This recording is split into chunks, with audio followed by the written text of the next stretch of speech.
जितनी भी माताएं एकादशी का व्रत करती, बहुत ध्यान से सुनना आज की कथा को।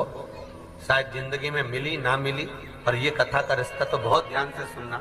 ध्यान से स्कंद पुराण यहाँ तक कहती है कि इस कथा के चरित्र को जो श्रवण कर लेता है उसको 26 एकादशी करना भी नहीं पड़ती। इस एकादशी की केवल ये कथा सुनकर ही वो तर जाता है। बहुत ध्यान से सुनना इसको, कथा तो बड़े भाव से सुन लो इसको, बड़े प्रेम से। सबसे पहला नियम एकादशी व्रत का, सबसे पहला नियम है कि आप जिस दिन व्रत करो उसके एक दिन पहले भक्ति का संचार इस हृदय में कर लो। भक्ति का संचार इस हृदय में कर लीजिए। जिस दिन आप व्रत करो, जैसे एकादशी का व्रत कर रहे हो तो दशमी के दिन शाम का समय जब आवे, रात्रि जब होने लगे, शाम का समय आवे और रात्रि का आप जब भोजन ग्रहण करो तो उस भोजन में कोई ऐसा पदार्थ ग्रहण मत करिए जिस पदार्थ के कारण आपकी एकादशी बिगड़ जाए।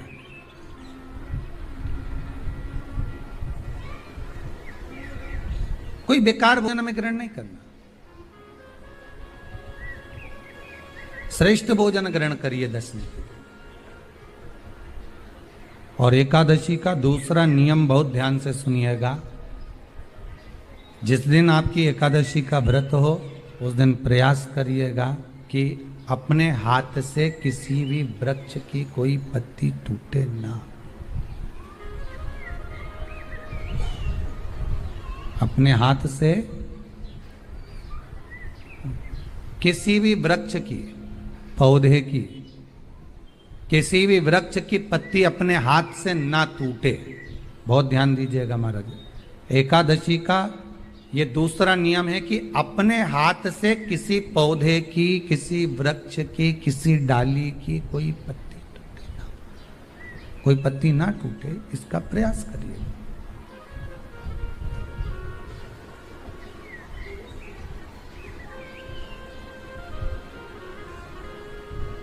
कितना सुंदर व्याख्यान कहा है, कितना सुंदर वर्णन है महाराज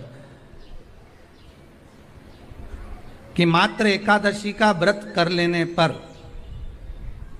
मात्र एकादशी का व्रत कर लेने पर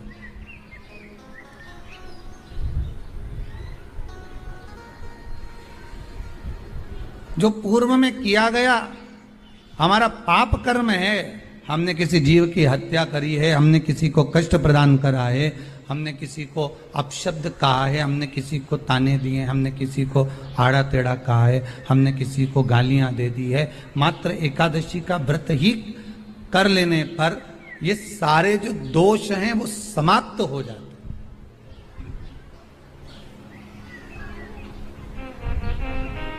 सारे दोष हमारे समाप्ति पर आ जाते हैं।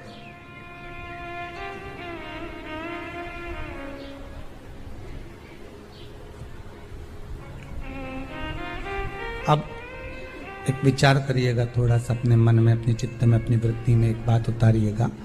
एक अपने मन में एक बात को उतार कर रखिएगा कि आप अपने पाप को, अपने पाप कर्म को जिस दिन क्षीण करने वाले हो, समाप्त करने वाले हो, अपने पाप को आप जिस दिन समाप्ति पर लेकर जा रहे हो तो उसके एक दिन पहले आपको प्रसन्नता होना चाहिए कि नहीं होना चाहिए कि कल मेरा पाप कटने वाला है, कल मेरा पाप समाप्त होने वाला है। जो मैंने पाप कर्म करा है वो समाप्त होगा, जो मैंने पाप कर्म करा है वो कल समाप्त हो जाएगा। तो एक दिन पहले आपके चेहरे पर प्रसन्नता हो कि ना हो?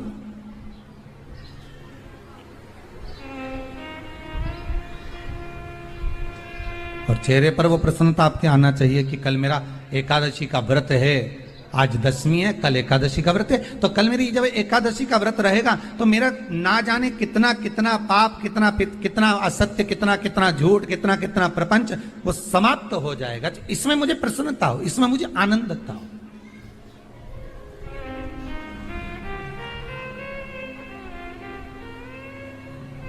तो क्या कहा गया कि प्रयास करिएगा कि एकादशी के दिन कोई वृक्ष की, कोई डाली की, कोई कोपल की कोई पत्ती ना तोड़ी जाए। क्यों? तो कहा अगर उस पत्ती को हम तोड़ देते हैं, वृक्ष की पत्ती को या क्यारे में लगी हुई कोई डाली की पत्ती को हम तोड़ देते हैं तो एकादशी का पुण्य फल प्राप्त नहीं होता। एकादशी का कोई फल हमारे खाते में नहीं जाता, पुण्य फल प्राप्त। अब फिर भले तुम चाहे तुमने मोरधन खाया हो, चाहे तुमने फिर चिप्स खाई हो, चाहे तुमने फिर व्रत का कितना ही सामान खा गए हो और तुमने सोचा कि आज मेरी एकादशी है, तो फिर उसका कोई फल प्राप्त नहीं है, उसका कोई सुख प्राप्त नहीं है आपको, फिर उसका कोई आनंद प्राप्त नहीं है आपको, तो उसमें कोई आनंद की अनुभूति आपको नहीं मिल रही। को याद रखिए, गौदान और एकादशी, श्रीमद वल्लभाचार्य जी ने मायावत का खंडन करा था जगन्नाथपुरी में, और श्रीमद वल्लभाचार्य जी ने कहा था एकादशी मरने के बाद मत दो, एकादशी जीते जी दो। कहा था कि नहीं कहा था? जीते जी दान करिए। इसलिए जगदीश में जगन्नाथपुरी में एकादशी उल्टी लटकी हुई है। करें आपने दर्शन? जगदीश में एकादशी को उल्टा लटकाया। क्यों? क्योंकि वल्लभ ने कहा कि एकादशी जीते जी दो। कई पंडित कहते हैं तुम्हारे दादाजी मर गए, जब 12वें का दिन होता है ना तो पंडित जी संकल्प छुड़ाते हैं, दो एकादशी। बड़े बेटे ने 5 दे दी, छोटी बहू ने 3 दे दी, उसने 2 दे दी, उसने 2 दे दी, तो क्या तुम्हारे दादाजी भिखारी थे जो तुम्हारी एकादशियां लेकर जाएंगे? और तुम कौन होते हो दादाजी को एकादशी देने वाले? तुमने कौन सा इतने पुण्य कर लिए जो तुमने एकादशी दे दी?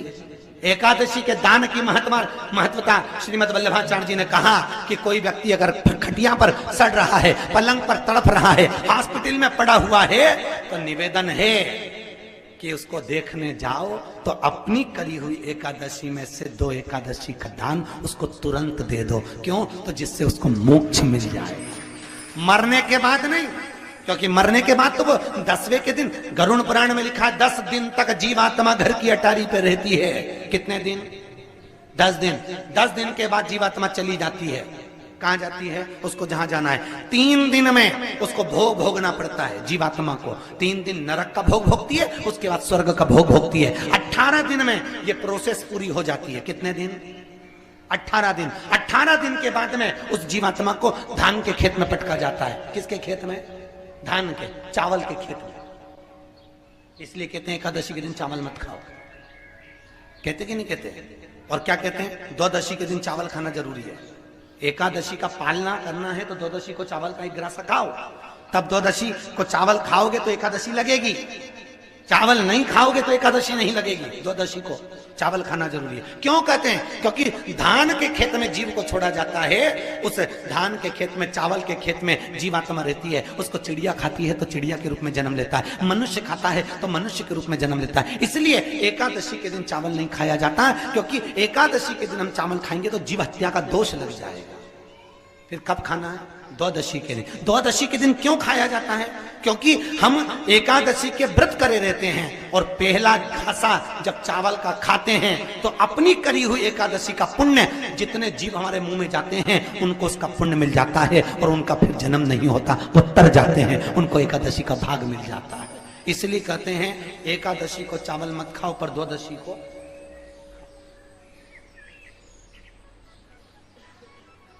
खाइए। 10 दिन तक जीवात्मा है, और आपने एकादशी कब दान दी? बोलो जम के। 12वें के दिन, 13वें के दिन आपने एकादशी का दान दिया, वो मिली उनको? अरे बोलो अच्छे से। कई तो अभी तक कर रही होगी, हमारे दादाजी के निमित्त की कर रहे हैं, कर ले। फिर वही वाली बात आ गई, गुलाब के फूल में पानी जारी है। एकादशी के दिन शंकर भगवान को चावल का दाना चढ़ाना चाहिए कि नहीं चाहिए?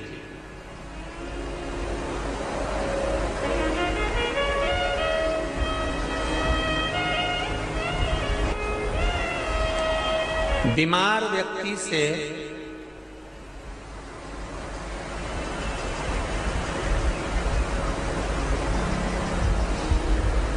कोई बीमार व्यक्ति है, बहुत रोगीला, उसको बहुत रोग है, शुगर है, बीपी है, थायराइड है, सब कुछ है उसको,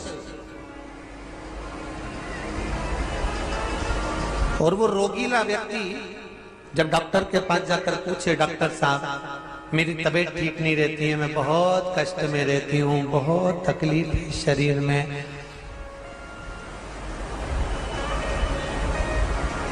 और अभी सावन का महीने का व्रत आ रहा है डॉक्टर साहब, 1 महीना में व्रत करती थी पहले, करूं कि नहीं करूं? तो डॉक्टर साहब क्या बोलेंगे? बोलते जाओ जरा जम के। डॉक्टर बोलेगा कि आप व्रत मत करो। डॉक्टर एक बात कहेंगे, शरीर स्वस्थ रखना है, व्रत बाद में हो जाएगा, अगले वर्ष कर लेना, पर अभी शरीर को सही रखने के लिए दोनों समय अच्छे पेट भरकर सात्विक भोजन करो और अपने शरीर को ठीक करो। सात्विक भोजन अपने शरीर को, व्रत बाद में भी हो जाएगा, अगले वर्ष हो जाएगा।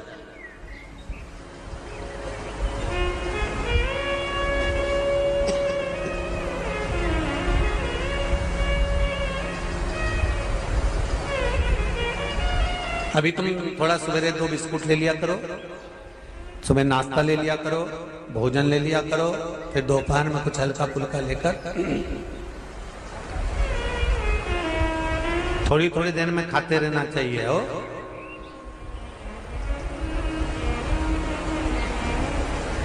थोड़ा थोड़ा खाओ, थोड़ी थोड़ी देर में खाओ, एक साथ सुरसा जैसे मत निपटा जाए, थोड़ा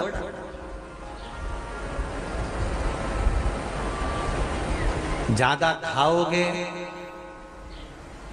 और ज्यादा कमाओगे तो दूसरों को कष्ट नहीं होगा, कष्ट खुद को होगा। ज्यादा खाओगे अपाच्य हो जाएगा, रात की नींद उड़ जाएगी, शरीर में अच्छा नहीं लगेगा। ज्यादा कमाओगे, रात की नींद उड़ जाएगी, दुनिया की दृष्टि तुम पर पड़ जाएगी और तुम्हारी रातों की नींद। कमाओ भी उतना जितना खर्च कर सको और खाओ भी उतना जितना पचा सको। अति सर्वस्व वर्जक। डॉक्टर कहेंगे ये तुम्हारा व्रत जो है ना अगले साल कर लेना, इस साल मत करिए, इस साल तो आराम से भोजन वोजन करो तुम लोग, बढ़िया प्रेम से खाओ पिए। तो उसी तरह किसी ने पूछा कि चावल का दाना एकादशी पर भगवान शंकर को चढ़ा सकते हैं, चावल का दाना शंकर जी को चढ़ाते क्यों है, पहले तो वो समझ। बेलपत्री का तो महत्व आपको बार बार बताया कि बेलपत्री शिव जी को क्यों चढ़ाई जाती है, कहीं रोग के लिए, कहीं बीमारी के लिए, कहीं किस कार्य के लिए, कहीं कोई कार्य के लिए, कहीं कोई कार्य के लिए। चावल का दाना अगर हम शंकर भगवान को चढ़ा रहे हैं तो क्यों चढ़ा रहे हैं, उसका कारण क्या है? चावल का दाना शिव को चढ़ाने का केवल एक कारण रहता है कि चावल को अक्षत कहते हैं।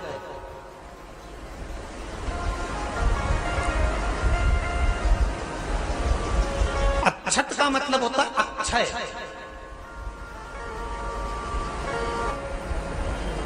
उसका मतलब क्या होता है? अक्षय, जिसका कभी क्षय ना हो। जब हम भगवान शंकर को चावल का दाना चढ़ाते हैं, जैसे बहुत ध्यान दीजिएगा महाराज, बहुत समझने वाली बात है, बहुत ध्यान से।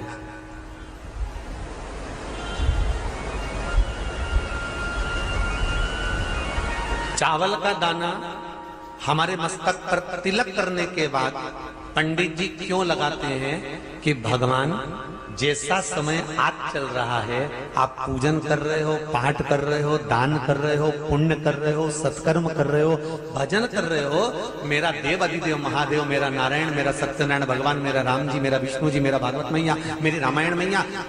ब्राह्मण मस्तक पर तिलक लगाने के बाद चावल इसलिए लगाता है कि जैसा समय आज चल रहा है, भगवान तुमको ऐसा ही समय बनाकर रखे और तुम ऐसे ही 4 चांद लगाते रहो, दान पुण्य संकीर्तन करते रहो, इसलिए मस्तक पर चावल का दाना लगाया जाए।